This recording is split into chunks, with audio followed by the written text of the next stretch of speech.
غصہ پینے کا اجر و ثواب۔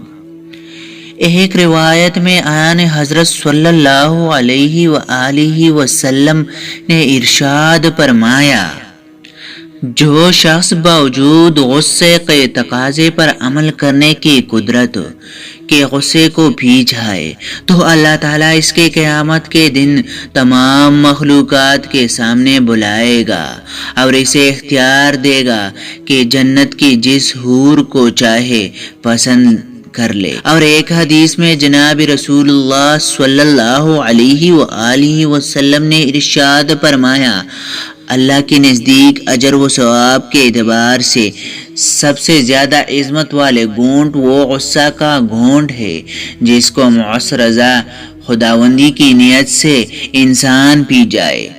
حقیقت یہ ہے کہ غصہ کو پی جانا اور مخاطب کو معاف کر دینا اعلیٰ درجہ کا کمال ہے۔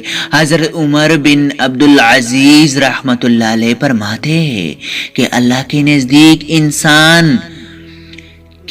کے نزدیک انتہائی پسندیدہ اعمال میں سے یہ 3 اعمال ہیں۔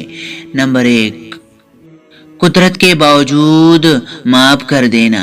نمبر 2، تیزی اور شدت کے وقت غصہ کو قابو میں رکھنا۔ نمبر 3، اور اللہ کے بندوں کو ساتھ نرمی اختیار کرنا۔